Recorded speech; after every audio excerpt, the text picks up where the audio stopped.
al tema de la estructura agraria en nuestro país. Y si ustedes se dan cuenta, vamos a verlo desde 4 puntos: económico, político, social y ecológico. ¿Cuál es el argumento que se relaciona al desarrollo de la estructura agraria? En este caso lo vamos a ver desde la importancia económica. De acuerdo al texto, dice que la economía agraria es, es fuente de ingresos y de empleo, demanda inversiones y la revisión de la estrategia productiva que se debe seguir en el país para las próximas décadas. Esto lo estamos analizando desde años atrás. Y entonces vamos a analizar cuáles fueron las cualidades. En este caso, si bien es cierto, nosotros sabemos de que en todos los países del mundo el tema de la tierra es un elemento importante para el desarrollo de cada país. En ella se pueden producir, sembrar, construir, crear todo tipo de elementos que aporten a la economía de un país. Y en este caso, para Guatemala, pues ha sido un elemento muy importante, una materia prima muy importante al aporte del Producto Interno Bruto. Hemos visto en lo que es el desarrollo de la clase que ha sido de gran aporte todo lo que se ha sembrado, todo lo que se ha desarrollado en el área rural de nuestro país. Y de acuerdo a ello, dice que algunas cualidades que se pueden mencionar es que el área rural contiene casi 2/3 de la población del país. Quiere decir que si son 2/3 estamos hablando de que es el 33% por 2, estamos hablando de un 66% que contiene el área rural de nuestro país. Pero también sabemos que el área laboral activo se encuentra concentrado acá en la capital. En este caso, de acuerdo al área rural, dice que el principal sector de la economía rural, en este caso, sobrepasa el 22% del ingreso nacional. Lo que quiere decir es de que teniendo las 2/3 del área rural, el 66%, eh, este, este activo, esta tierra, de acuerdo al 66%, es un aporte del 22% que aporta a nuestra economía. Podemos decir que es muy poco teniendo una gran cantidad de extensión de tierra. Entonces dice que una parte muy importante de estos ingresos que se aportan y que lo vimos la semana pasada, ni siquiera son retribuidos en el campo. De lo que se logra aportar, que es el 22%, no es retribuido o no se regresa de la misma manera al campo en construcción de carreteras, en infraestructura, en servicios básicos, drenajes, etcétera, que sería lo elemental para que el país pueda encontrar un poco de desarrollo. Lo platicábamos la semana pasada que tener infraestructura en carreteras es elemental para poder mantener comunicados a todos los municipios, a todos los departamentos y de esa manera poder movilizar todos los productos. Eh, en este descanso que se dio la semana pasada, pues no era descanso, pues, pero al final algunos aprovechamos para poder viajar. Por ejemplo, yo viajé para lo que fue la costa sur, pasando por lo que es el Puerto Quetzal, y de veras, ustedes créanmelo, las carreteras están totalmente colapsadas y es increíble que por esa carretera principal de Puerto Quetzal se transportan del Puerto Quetzal, todos los contenedores que trasladan todos los productos al país y los que están de paso para Centroamérica. Y es increíble que esa cinta asfáltica no esté en óptimas condiciones. Yo no había pasado por ahí ya después de hace mucho tiempo y ahora que paso me doy cuenta que no puede ser posible que algo que nos dé tanto aporte a nuestra economía carezca de mantenimiento, carezca de ese servicio vital para poder movilizar. Es por ello que muchos importadores, productores, deciden trasladar por otros países sus productos y no tener el deseo de pasar por Guatemala porque se hace demasiado tiempo. Por ejemplo, ahorita que yo inicié la clase les pregunté cómo van y ustedes me indican que van, el tráfico es increíble, cómo esto ha empezado a colapsar la movilidad y a nosotros mismos como personas también nos estresa, nos colapsa nuestra situación emocional porque cuando antes nos hacíamos, por ejemplo, de un punto a otro punto una media hora, ahora nos hacemos una hora, hora y media y esto nos absorbe demasiado tiempo. Entonces es ahí donde vemos nosotros cómo es que todo lo que se aporta de ingresos de la producción del país, pues en poco se retribuye al ciudadano. Entonces, en este caso, dice el texto muy claramente, una parte muy importante de esos ingresos ni siquiera son redistribuidos en el campo. Y en otro escenario, algunos ni siquiera se quedan en el país por ser de propiedades de empresas de origen extranjero. Entonces, algunas ganancias de las empresas, pues lógicamente se las llevan a su país, no las redistribuyen acá mismo. Entonces, ese es otro grave problema de control que no tenemos. La disparidad en los niveles productivos es muy grande cuando hablamos a nivel mundial. Otros países pues, tienen tecnologías de punta para poder producir.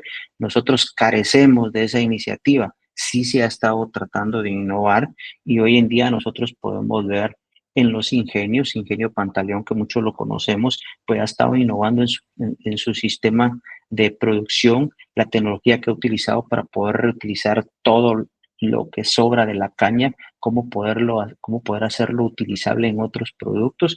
Entonces, eso es bueno y eso genera. Dice que el estancamiento de la población rural se puede explicar en parte por el bajo ritmo de crecimiento de los productos de consumo interno. También creo que lo mencioné la semana anterior, hemos visto nosotros en algún momento de que los productos que se generan en nuestro país en pocos casos consumimos porque el proceso de fabricación, el proceso de siembra, el proceso de elaboración a veces es muy caro porque todos los insumos que conllevan a su producción final son muy caros, muy elevados y por la misma necesidad de poder producir nosotros tenemos que importar esos insumos para poder producir. Entonces, ese es un gran problema que ha hecho que se encarezcan los productos y cuando nosotros vamos al supermercado y queremos comprar frijol, arroz, maíz, a veces hasta son más baratos los importados que los producidos en nuestro país. Entonces eso conlleva a de que nosotros mismos no motivamos a nuestro consumo. Sí, algunos pues tratan de consumir el producto interno de lo que se genera acá en nuestro país, pero algunos también por la situación económica prefieren comprar más barato.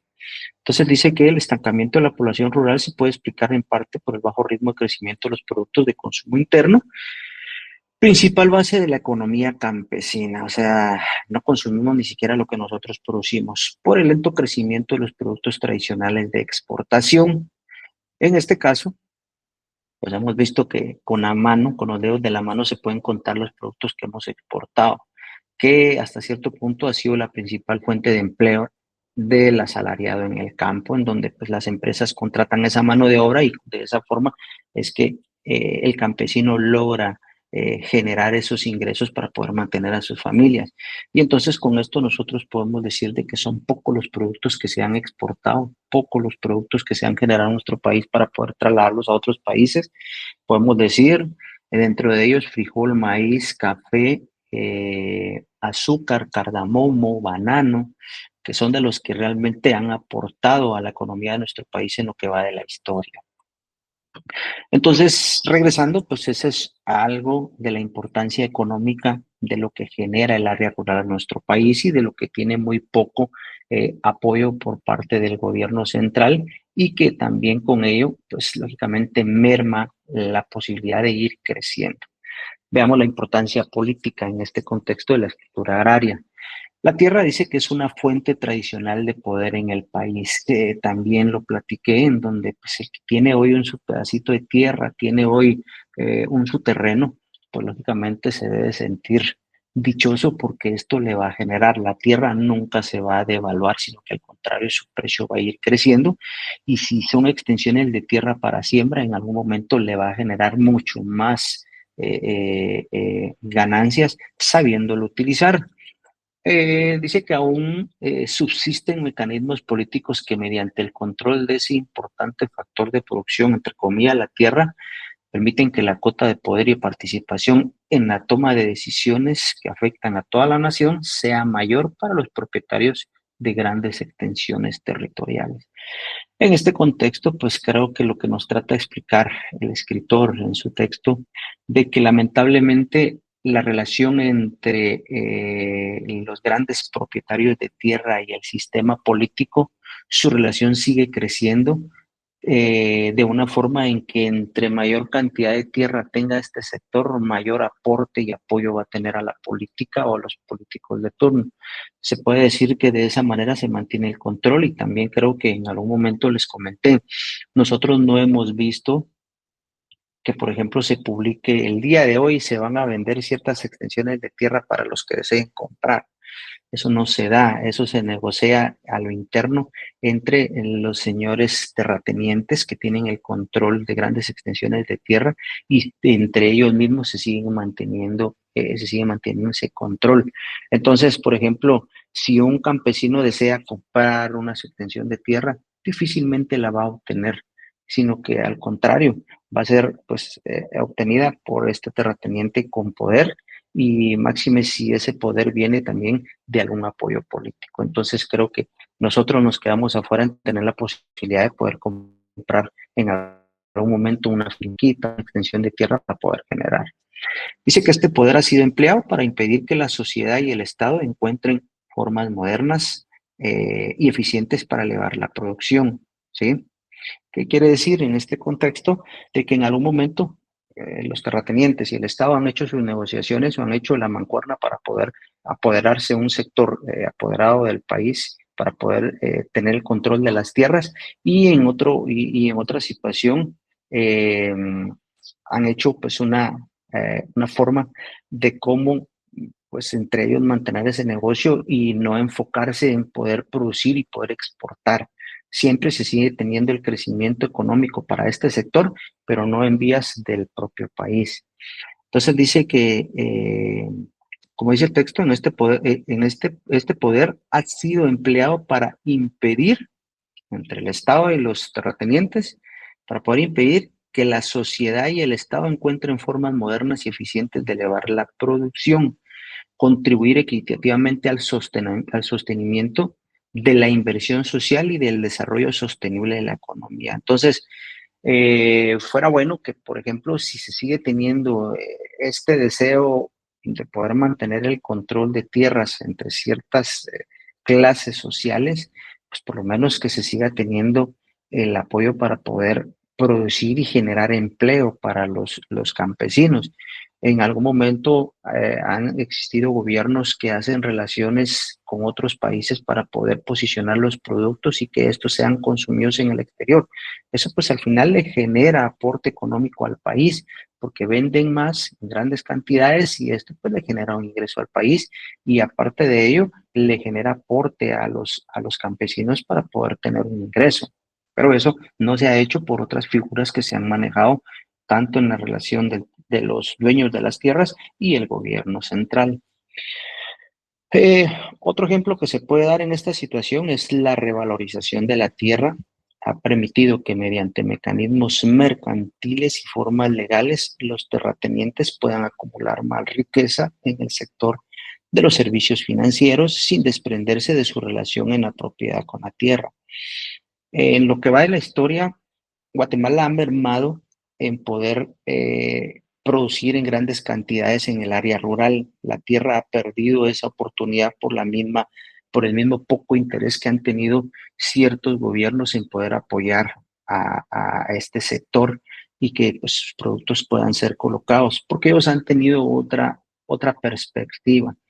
Pero, en contraparte, pues han apoyado siempre a este sector para poder incursionar en otras áreas, como lo es, en este caso, en el sector inmobiliario, en el sector financiero, y con ello, pues, como lo indica el texto, sin que los terratenientes puedan deshacerse de sus tierras, sino que al contrario, su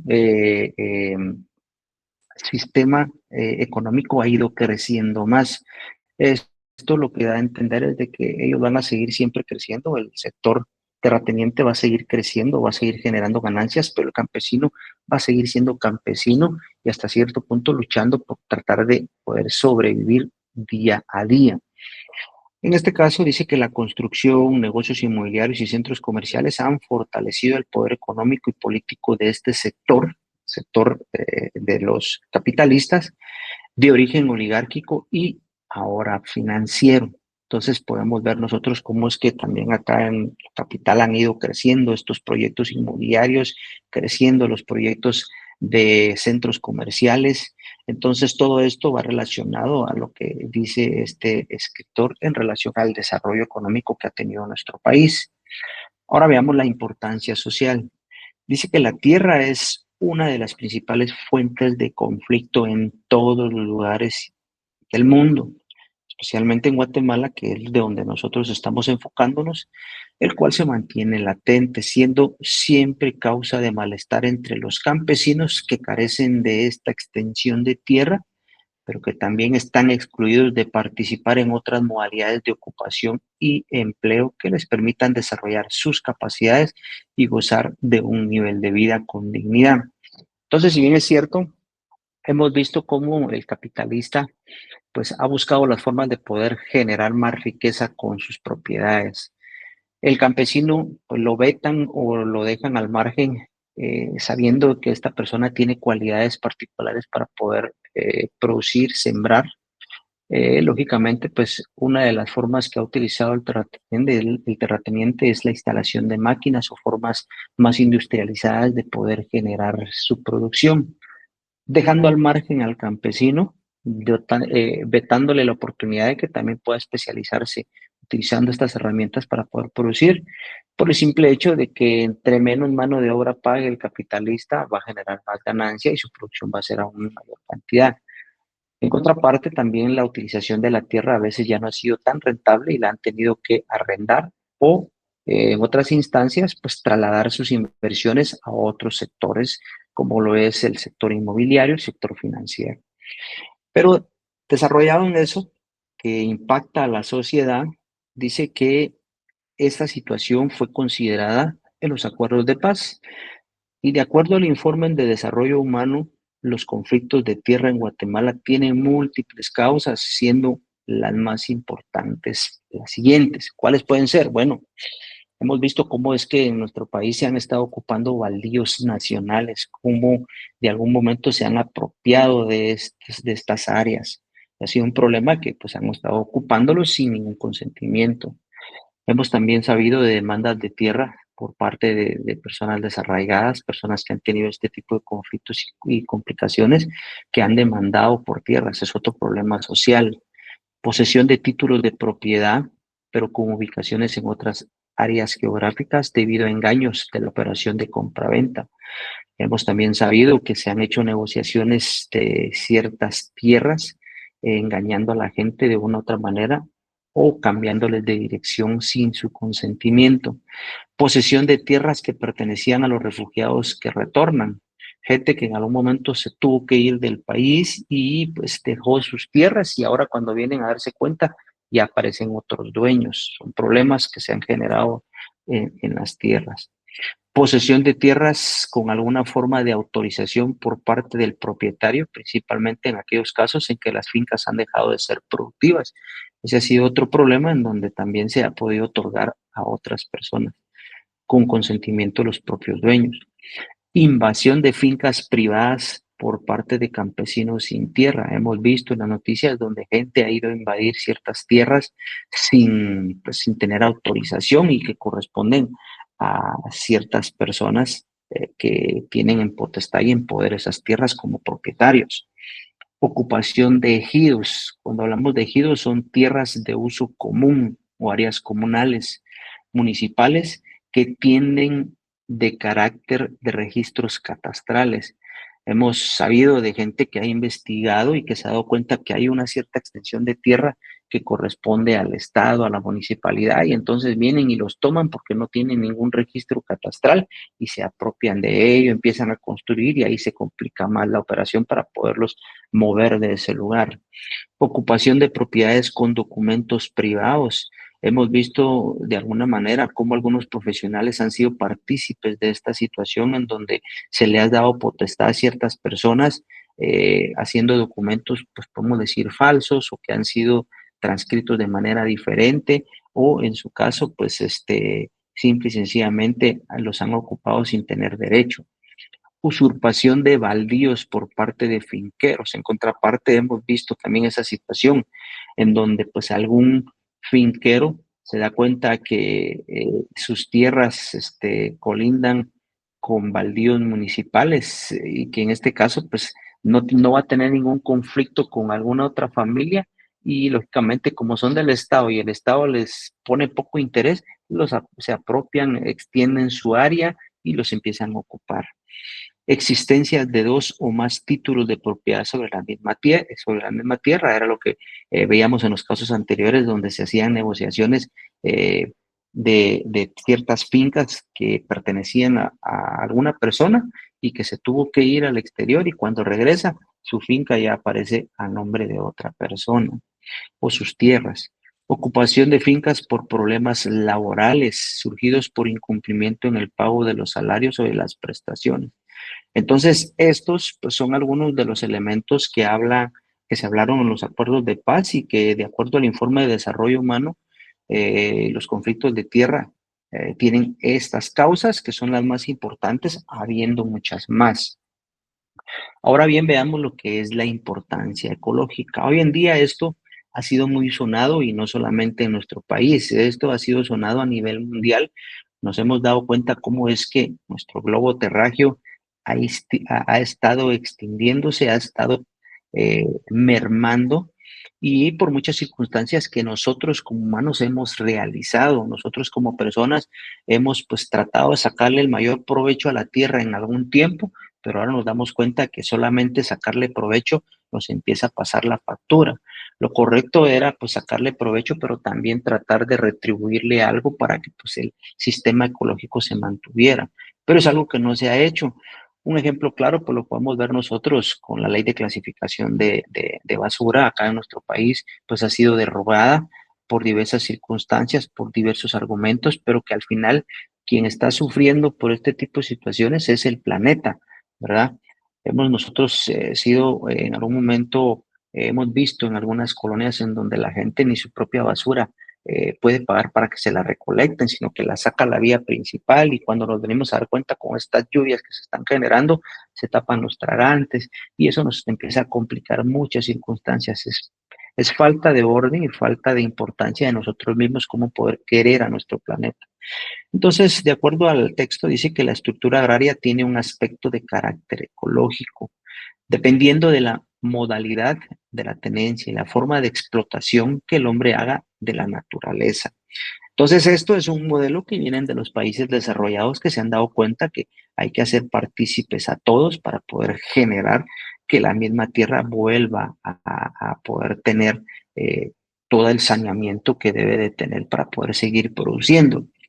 Entonces, aquí en nuestro país, como lo decía, esto pues ha hecho falta en la disciplina de los agricultores, de los terratenientes, pero que hoy en día se vuelve importante porque una de las características negativas es la falta de sostenibilidad. Por ejemplo, en el año 1998 dice que el territorio guatemalteco experimentó una serie de desastres ambientales, entre los cuales se incluyen sequías, incendios forestales, huracanes que provocaron inundaciones y contaminaciones a fuentes de agua.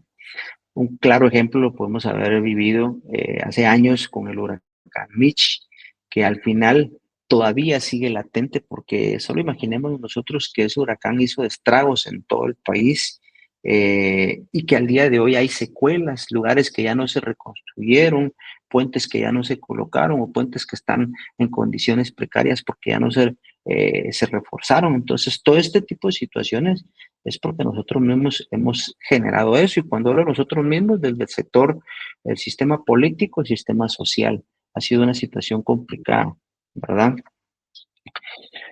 De acuerdo al estudio de Flaxo, la Facultad Latinoamericana de Ciencias Sociales, el deterioro ambiental ha sido magnificado por los siguientes procesos. Esto es, aparte de lo que nosotros no hacemos, nos vamos a dar cuenta que el deterioro ambiental también ha tenido sus efectos por otras circunstancias. drástica reducción de la cubierta boscosa como consecuencia de la expansión de la frontera agrícola. Hemos, nos hemos dado cuenta que en algunos sectores del área rural su zona boscosa pues, se ha talado y lógicamente esto ha generado que ya no exista sombra sobre la tierra y que esto pues lógicamente reduzca el área de la tierra y que esto pues lógicamente afecte el, el- la cubierta o el área acuífera de nuestra tierra, ¿verdad? Entonces dice que la alteración del ciclo hidrológico reduce los acuíferos y la disponibilidad de agua porque hace que los rayos del sol evaporen más rápido el agua que está abajo de la tierra. Una mayor contaminación ambiental deriva del aumento de la generación y la falta de tratamiento de los desechos urbanos e industriales, lo que acabo de platicar con el tema del tratamiento y clasificación de la basura. También ha hecho efectos sobre el planeta. El deterioro de la base productiva material por la pérdida de la biodiversidad y el deterioro de los suelos por contaminación y erosión. Estos son algunos de los grandes elementos que ya nos empiezan a pasar la factura por eh, falta de mantenimiento por parte del ser humano, analizando la situación de que únicamente ha hecho utilización de las tierras para generar riqueza propia, pero no para poderla regresar de una forma en que la tierra mantenga su calor, su humedad y que el sistema acuífero siga manteniéndose y que esto pues nos siga dando ese vital líquido llamado agua. Entonces, con esto, nosotros damos por concluido lo que corresponde a la semana 10. Aprovechando el tiempo, voy a continuar con la siguiente semana, que es la semana 11. No sé si hasta acá tenemos alguna duda, algún comentario en lo que yo coloco la presentación, pues estaría listo para poderlos escuchar.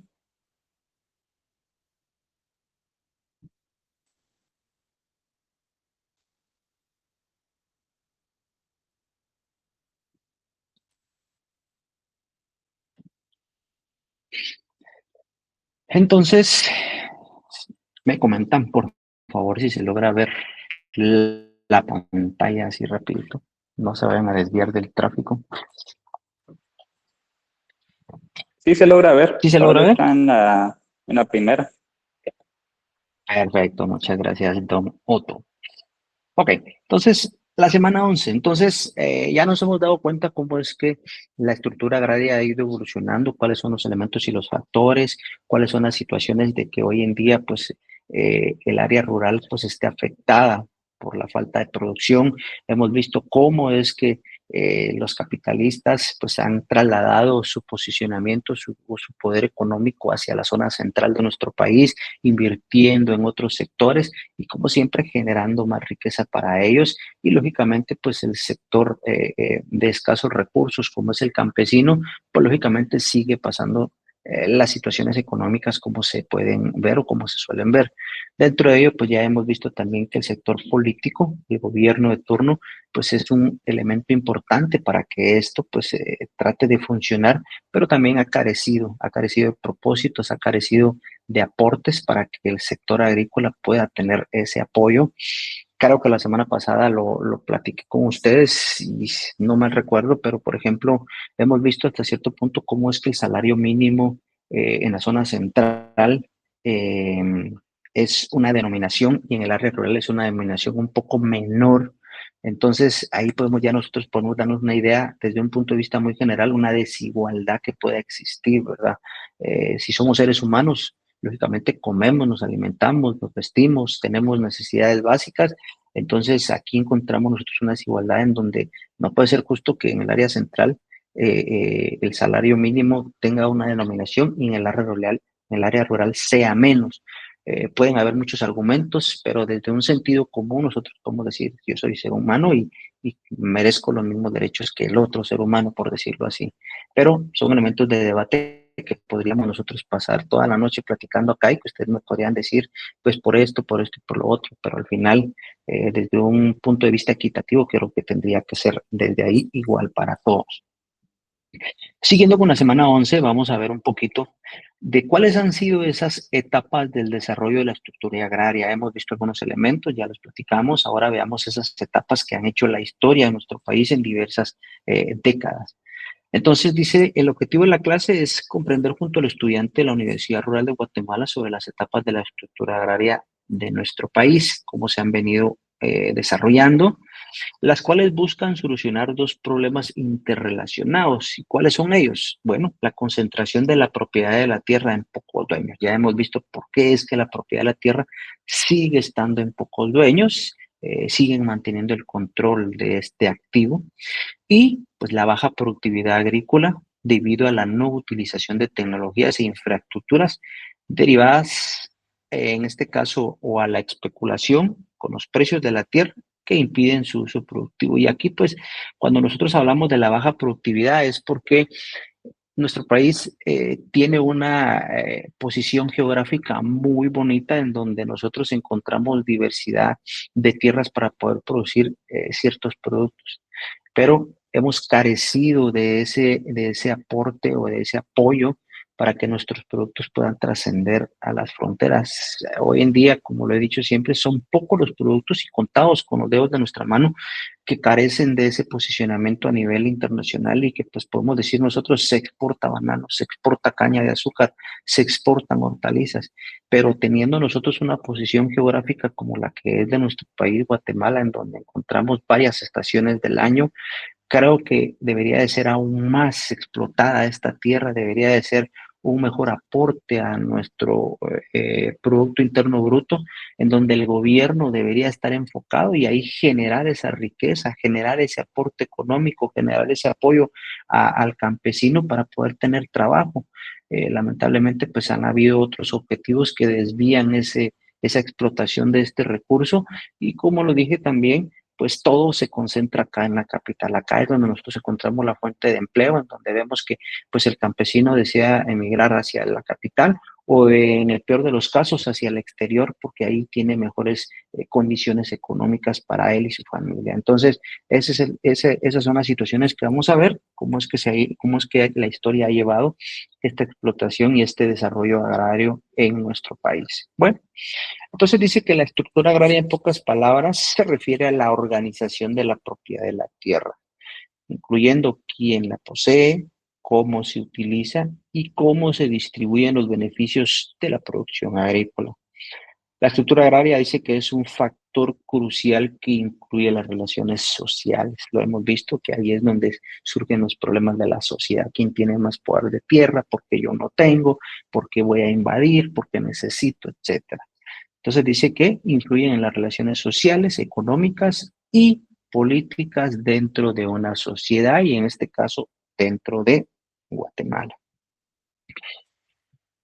Entonces dice que las etapas del desarrollo de la estructura agraria han sido por el momento 6.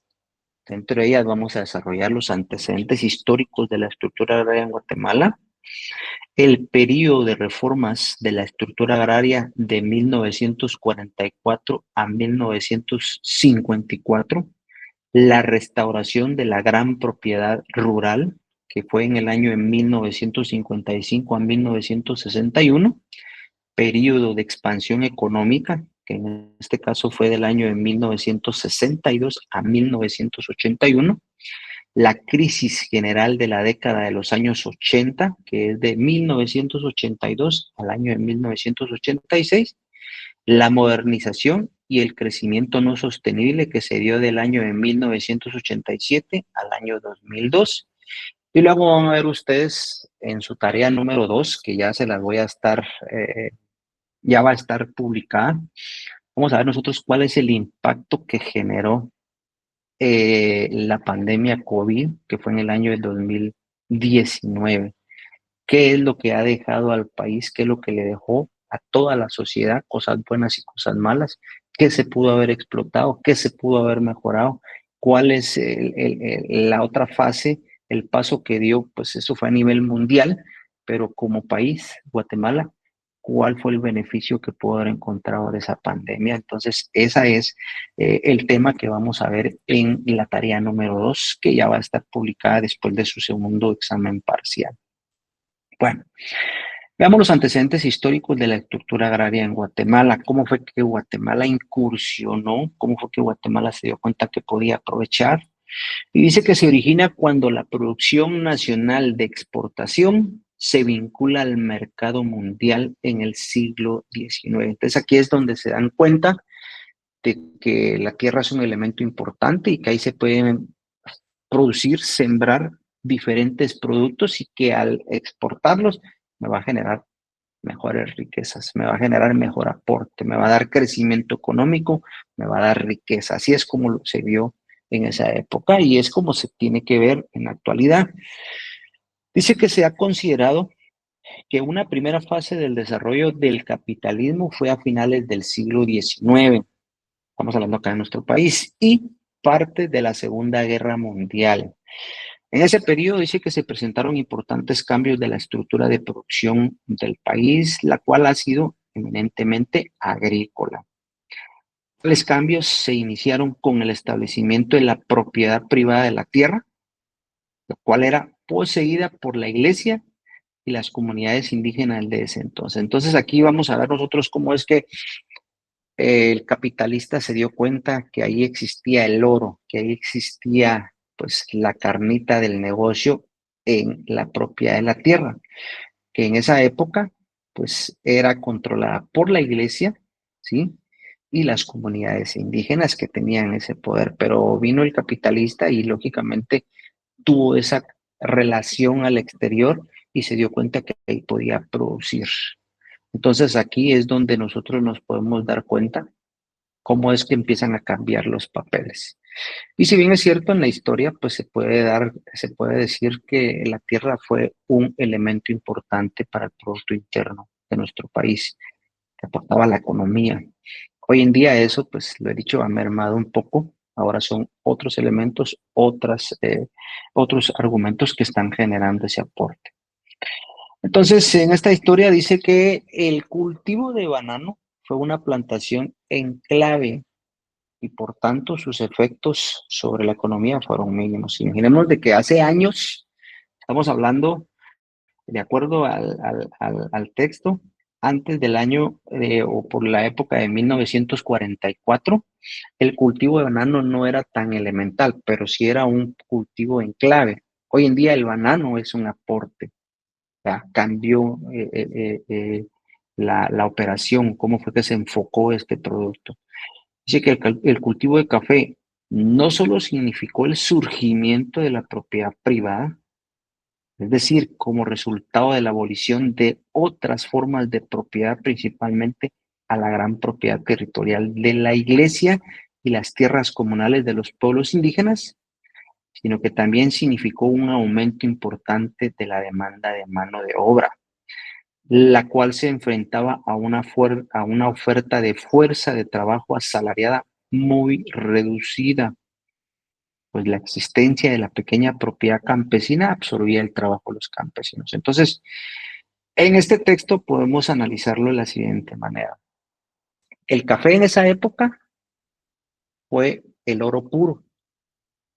El terrateniente se dio cuenta que este producto era apetecible para todo el mundo o para algunos países.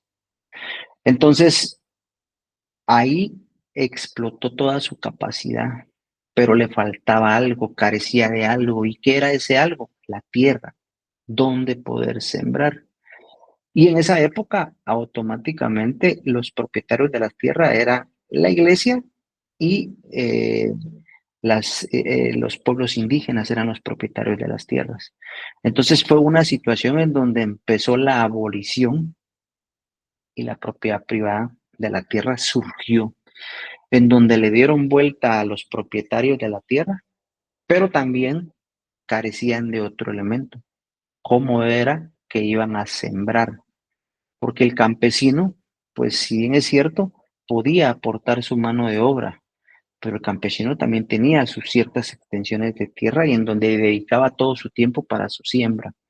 Entonces surge otra forma obligada de que el campesino trabajara, los expropiaron de sus propias tierras, a modo de que ellos vieran la necesidad de poder alimentarse y poder alimentar a su familia y tuvieron que ir a trabajar a estas fincas. Entonces aquí es donde se empieza, pues podemos decir, la forma inadecuada de cómo es que el capitalista empezó a crecer, el capitalista se apropió, el capitalista le dio vuelta a toda la propiedad de las tierras y entonces el campesino empezó a ser, por decirlo así, sin que se malinterprete, pero se vio afectado en donde su situación igualitaria mermó y entonces se empezó a ser controlado.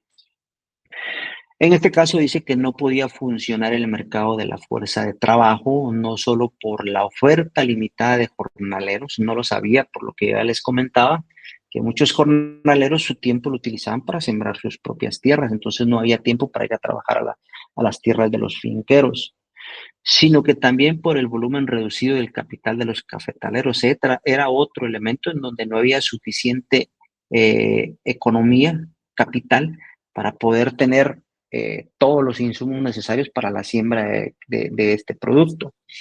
Y entonces, ahondado a ello, dice que se utilizó una modalidad que ya era tradicional en el país y era el trabajo forzoso. O sea, se expropiaron a los indígenas, a los campesinos de sus tierras y automáticamente tuvieron que ir a trabajar obligatoriamente si querían comer.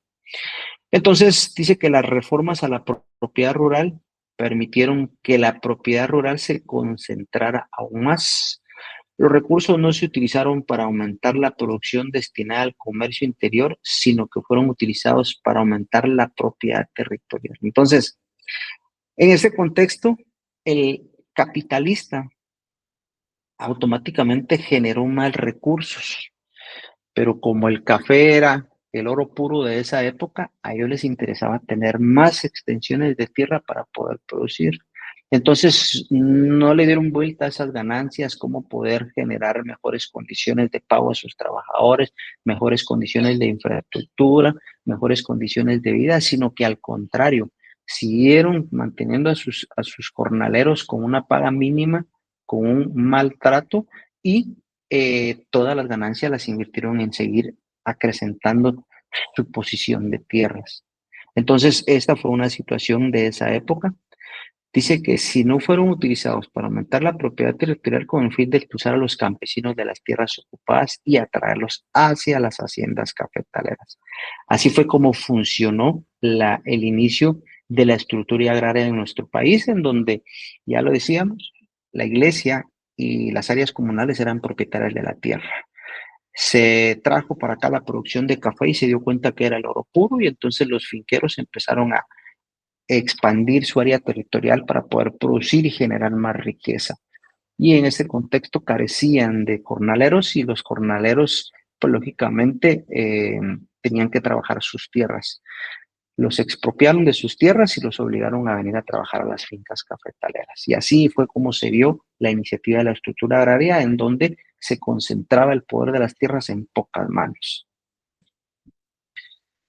Entonces, por último, vamos a ver que de acuerdo a esa parte número 1, de donde inicia la estructura agraria, dice que otra forma de coerción para poder obtener fuerza de trabajo segura, se crearon los mandamientos y la aplicación de la ley contra la vagancia, instrumentos legales diseñados para responder a la escasez permanente de la fuerza de trabajo que enfrentaban las fincas cafetaleras. Entonces, ese tipo de extorsiones no es que sean de ahora, esos vienen desde la antigüedad y fue la forma de cómo poder atraer mano de obra hacia sus fincas cafetaleras. Y luego dice que para poder modernizar la economía, uno de los primeros decretos de la Junta Revolucionaria en el año de 1944 fue precisamente la supresión del boleto de viabilidad, que constituía el núcleo del sistema del trabajo forzado en el país. Entonces aquí hubo otro argumento para poder seguir manteniendo lo que era la mano de obra en las fincas cafetaleras. Bueno, voy a dejar la clase por acá. Voy a continuar la semana siguiente. Yo pues les agradezco mucho. No sé si ¿Hay algún comentario, algún aporte el día de hoy, siendo ya las 7 de la noche? Ustedes me indicarán o damos por terminada la clase el día de hoy.